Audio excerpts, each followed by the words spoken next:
मृत्यु जीवन का एक कटु सत्य है। जिसने जन्म लिया है उसकी मृत्यु भी होगी। हर धर्म में शवों की अंत्येष्टि करने की अपनी अपनी प्रथाएं हैं। हिंदू धर्म में शवों का अग्निदाह किया जाता है।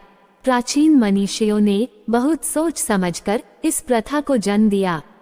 उनका यह मानना था कि मनुष्य का शरीर जो 5 तत्वों से मिलकर बना है वह अग्निदाह करने से शीघ्रतम 5 तत्वों में विलीन हो जाता है।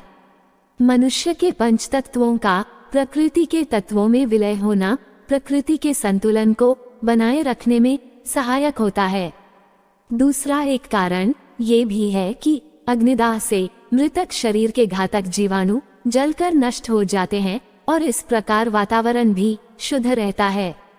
एक अन्य कारण ये भी है कि अग्निदाह के लिए शव को अलग से जमीन की जरूरत भी नहीं होती। विदेशों में बसे हिंदुओं को देखकर कुछ पाश्चात्य लोगों ने भी अग्निदाह को स्वीकार किया है। भारत में अन्य धर्म के अनुयायियों में भी अब ये प्रथा देखी जा रही है। हिंदुओं में 14 मास के बालक की मृत्यु पर उसे जल प्रवाह या भूमिगत करते हैं। भारत में भी सिंधु सभ्यता के दौरान शवों को भूमिगत ही करते थे, पर बाद में अग्निदाह किया जाने लगा।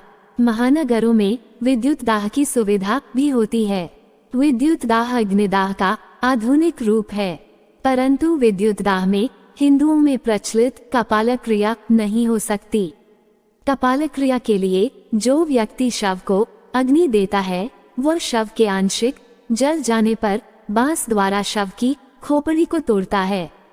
इसके पीछे यह विज्ञान है कि मनुष्य के मस्तिष्क में रहने वाला जीवाणु पूर्णतया समाप्त हो जाए और उसमें से उपराण निकलकर पंचतत्व में शीघ्र विलीन हो जाए। आधुनिक विज्ञान भी यह मानता है कि मरने के बाद भी मनुष्य का मस्तिष्क कुछ समय तक जीवित रहता है। ये सत्य हिंदू मनीषियों ने हजारों वर्ष पूर्व जान लिया था, इसीलिए कपाल क्रिया की प्रथा को उन्होंने जन्म दिया।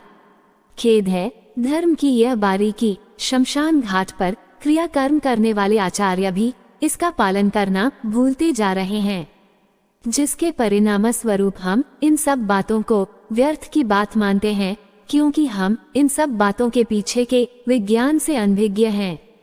जीवन की अंतिम यात्रा से जुड़ी कुछ और सनातन बातें भी ध्यान देने योग्य हैं। पहले समय में जब ये लगने लगता था कि अब मरने वाला अधिक समय और जीवित नहीं रहेगा, तो ये प्रथा थी कि उस व्यक्ति को चारपाई से उतारकर जमीन पर लिटा देते थे, जिसके पीछे यह विज्ञान था कि जमीन पर उतार लेने से बीमार के प्राण आसानी से निकल जाते हैं, क्योंकि जमीन प्राण शक्ति को अपने में शीघ्र प्रवाहित कर लेती है। चारपाई के पाए क्योंकि उन दिनों लकड़ी के होते थे, इसलिए प्राण निकलने में कठिनाई होती थी, क्योंकि लकड़ी से विद्युत प्राण भी एक प्रकार की विद्युत होते हैं, प्रवाहित नहीं होती, जबकि जमीन से एकदम हो जाती है। इसी कारण बीमार को जमीन पर उतार लेते थे। शवयात्रा के दौरान हिंदू शव को शांत या मौन रहकर शमशान नहीं ले जाते हैं, अपितु उस अवसर पर समाज के लोगों को संदेश देते हैं कि सिवाय राम नाम के इस मिथ्या संसार में कुछ और सत्य नहीं है। इसीलिए शवयात्रा में श्री राम नाम सत्य है कहा जाता है। सनातन धर्म इस प्रकार मृत्यु में भी जीवन को संदेश देता है। वीडियो को अंत तक देखने के लिए धन्यवाद। यदि अब तक आपने चैनल को सब्सक्राइब नहीं किया है तो तुरंत कर लें, साथ ही बेल आइकॉन को प्रेस करें ताकि हमारे वीडियो के अपडेट आपको आसानी से प्राप्त होते रहे। जय श्री राम।